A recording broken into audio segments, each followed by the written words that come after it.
Bismillahirrahmanirrahim. Assalamualaikum warahmatullahi wabarakatuh.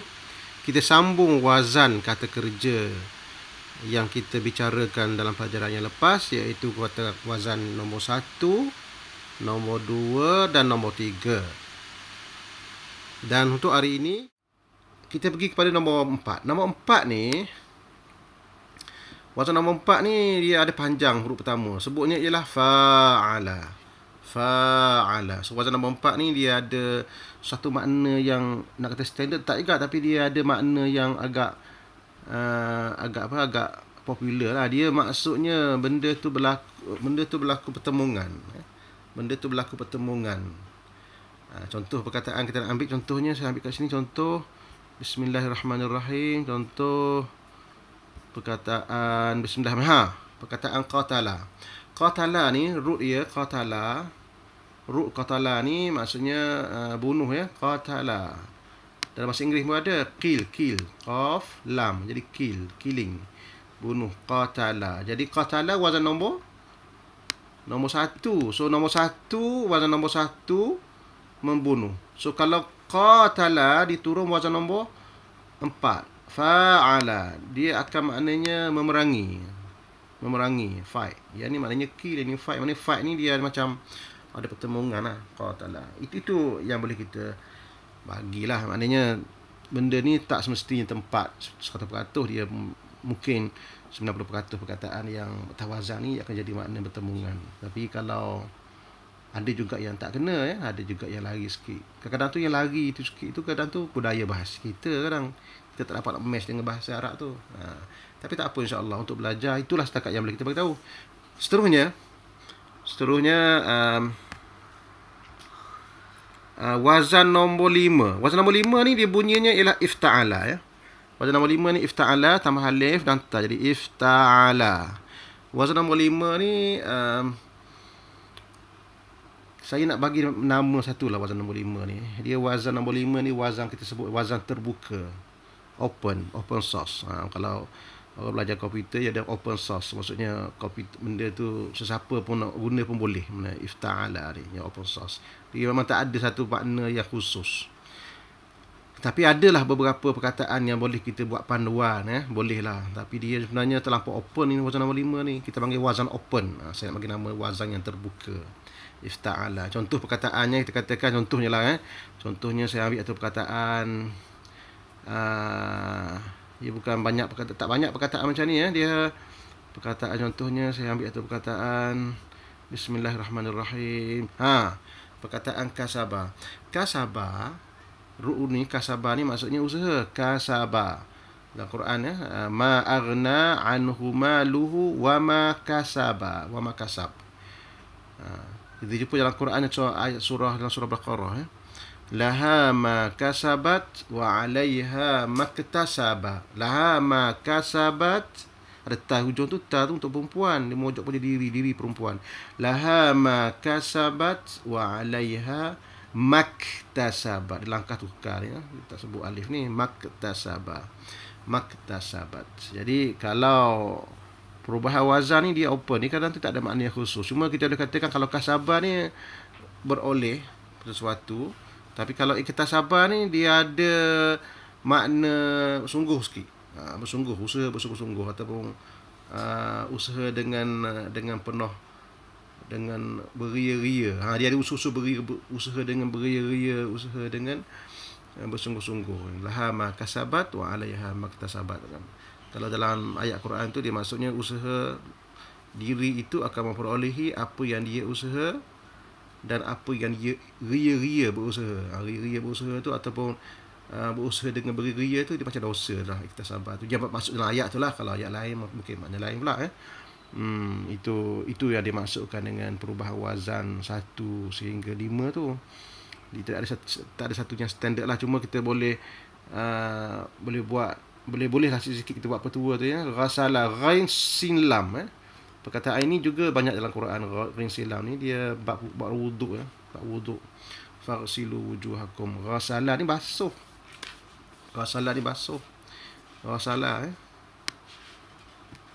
tapi kalau jatuh wazan nombor irtasala, iaitu wazan nombor 5 ni, dia akan jadi mandi pula.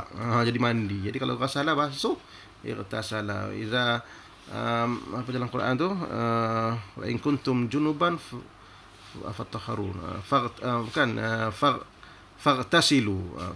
Ada dalam Quran, insya-Allah ayat apa? Ightasala tu dia akan macam mandi. Ghasala basuh, ightasala mandi. Jadi 1 kepada 5 tu. Dia tidak ada satu dia lah, mana basuh ni mandi. Baik. Seterusnya kita pergi kepada wazan nombor. Jadi wazan nombor 5 ni dia wazan nombor apa tadi? Wazan nombor 5 ifta'ala, tidak ada satu makna khusus dia, kita panggil wazan open insya-Allah. Kalau kita tadi yang atas tadi, kalau fa'ala ni wazan biasa, af'ala ni maksudnya ada makna kan, fa'ala pun ada makna kan juga, ada sikit makna kan juga. Kalau fa'ala ni ada sikit makna makna pertemuan. Kalau perkataan ifta'ala ni kita sebut dia sebagai wazan open, maksudnya apa-apa perkataan boleh guna dan dengan apa-apa makna boleh lah maksudnya. Tapi ada juga yang lebih kurang 40%, 50% tu dia ada makna perkataan tu berlaku ataupun perbuatan tu berlaku dengan sedikit ekstrim sikit lah. Kalau kasabah usaha biasa, kalau iktasabah usaha secara beria-ria. Kalau ghasala mandi, basuh, ightasala jadi mandi pula. Jadi mandi habis, basuh habis. Itu ightasala. Jadi itu ialah yang boleh bagi tahu. Kita pergi kepada wazan nombor 6 ya. Wazan nombor 6 ni jarang jumpa dalam Quran sebenarnya, tapi apalah, kita tak nombor 6 ni sebab dia ada 2 imbuhan, jadi terletak sama dengan 2 imbuhan lah. Tapi infa'ala dia jarang dalam Quran. Contohnya infatara, terpecah, dia ada unsur ter. Wassama infatara, pecah, infatara terpecah, terbelah, itu makna insyaqqat, terbelah. Jadi in tu dia ada makna ter. Biasa gitulah standard, tapi tak banyak lah Quran ya. Sesungguhnya wazan nombor 7 ni, wazan nombor 7 ni sebenarnya dia ni upgrade daripada wazan nombor 4. Kalau wazan nombor 4 ni dia ada unsur tembungan. Kalau wazan nombor 7 ni dia ada unsur saling bertembung, saling lah. Dia ada unsur saling. Contohnya perkataan tafa'ala ni, contohnya kita ambil contoh. Bismillahirrahmanirrahim. Kita ambil satu contoh. Sa'ala. Sa'ala, kata dasar sin hamzah lam. Sa'ala. Sa'ala ni masuk mana tanya ya. Sa'ala bertanya. Soal lah. Bahasa Melayu panggil soal. Tapi kalau kita ubah kepada wazan nombor 7, jadi tasa'ala.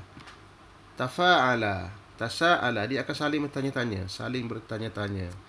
Amma yatasaaluna, Quran kata ya, saling bertanya. Kalau sa'ala tanya je lah satu pihak. Kalau tasa'ala ni dia saling bertanya, maknanya dan berdiscussion itu wazan nombor 7.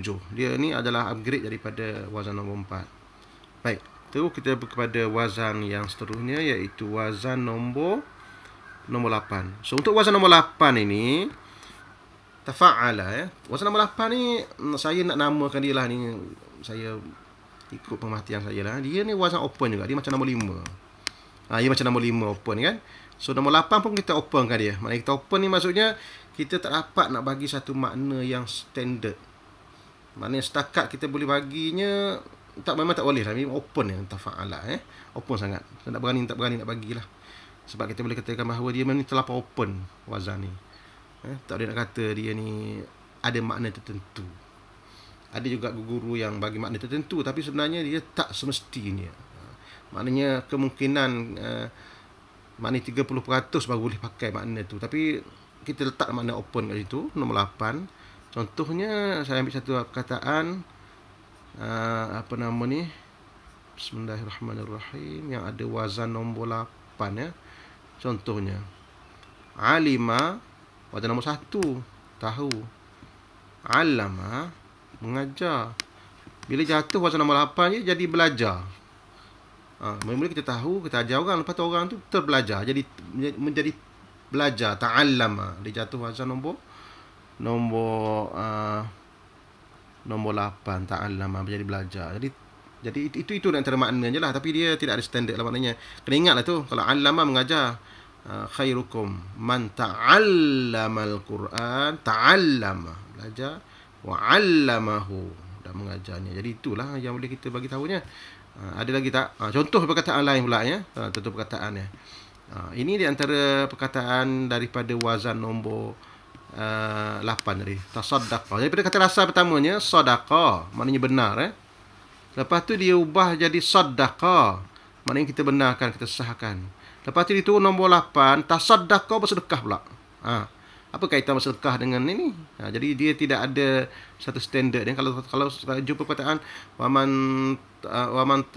fahu apa ni tasaddaqa bihi, tasaddaqa dalam Quran ya, tasaddaqa maknanya bersedekah. Saddaqa mengakui, sedekah benar. Jadi yang boleh kita bagi satu standardnya sedekah dengan sedekah, tapi yang bawah ni kita tak dapat nak bagilah. Ini makna lain terus ni. Mungkin ada kaitan di antara sedekah dengan benar tu. Kalau kita nak sedekah pada orang, kita mesti hati kita benar. Kalau tak nama sedekah pula. Itu namanya. Baik, itu adalah yang boleh kita tolong. Yang last sekali insya-Allah, yang last sekali adalah wazan yang paling banyak kata imbuhan dia, iaitu istaf'ala nombor 9. Untuk wazan nombor 9 ni, dia ada lebih kurang 70% standard mana dia ada. Ista ni dia akan bermaksud minta, ista, asking. Bahasa Melayu, bahasa Inggeris panggil asking, asked, minta sesuatu. Maknanya perbuatan ini dia akan ada makna unsur minta. Ini ada sedikit standard insya-Allah yang boleh kita bagi tahu ista ni. Contohnya perkataan Bismillahirrahmanirrahim. Contoh perkataan ghafara ya. Ni ghafara. Ghafara maksudnya ampun. Ghafara maknanya mengampunkan.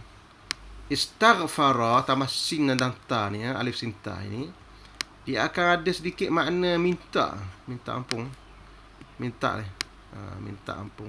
Kalau ni ghafara ni ampun, kalau istaghfara minta ampun. Dia ada unsur minta, asking for forgiveness. Gitulah bahasa Inggerisnya maknanya ista tu. Baik, itu ada standard. Tapi ada juga dalam keadaan tertentu dia macam perkataan salima tadi kan, apa nama ni, aslama tadi. Aslama wazan nombor 2 menjadi muslim. Salama, cak salam. Istaslama, menyerah kalah. Istaslama, surrender. Istaslama. Jadi apa kaitan? Ada unsur minta dekat situ. Minta, menyerah diri, menyerah kalah maksudnya istaslama tu ya. Mungkin kita tak jumpa dia punya unsur minta dalam tu. Jadi betul saya kata tadi, dia ada standardnya lebih kurang 70%, tapi 30% lagi tu kadang tu mengikut makna tu juga ya. Contoh lagi perkataan apa nama ni, Bismillahirrahmanirrahim. Istangkaha maksudnya minta. Daripada perkataan nikah tu, istangkaha tu minta berkahwin. Istangkaha, dia ada makna minta jugalah. Itu antara yang boleh kita bagi tahu lah ya, insya-Allah. Itu saja untuk menjawab persoalan orang tanya berkenaan dengan makna wazan tu. Tetapi yang boleh kita bagi tahu ialah dia tidak mempunyai satu makna atau standard makna yang boleh kita katakan 100% boleh dengan makna tu. Kecuali yang boleh kita bagi tahu saya yakinnya adalah kalau 1 sampai 2 ni dia akan ada makna kan. Yang 2, 3 pun ada kan dan ekstrim sikit ya. Contohnya kita kata nazala, ada juga perkataan tu dia 3 sekaligus. Nazala turun, anzala menurunkan. Nazala tu dia akan ada ekstrim kan. Turun dengan banyak, turun dengan beransur. So itu maknanya nazala. Okey, baik. Nombor 4 dia akan ada unsur pertemuan. Ifta'ala ni kita namakan dia wazan open ya. Kita boleh masuk apa-apa perkataan dan apa-apa makna sekalipun. Infa'ala ni ada makna tafa'ala ni ada makna saling, ta'awanu 'alal birri wat taqwa. 8 ni kita open juga kita openkan dia, ada makna macam-macam, tawakal dan takabbara contohnya kan. Istaf'ala ni sebagaimana kita sebut tadi, dia ni ada makna minta. Itu saja pelajaran hari ini insya-Allah. Kita akan teruskan pelajaran kita ni berkenaan dengan kata kerja insya-Allah. Jadi cukuplah untuk hari ini. Wassalamualaikum warahmatullahi wabarakatuh.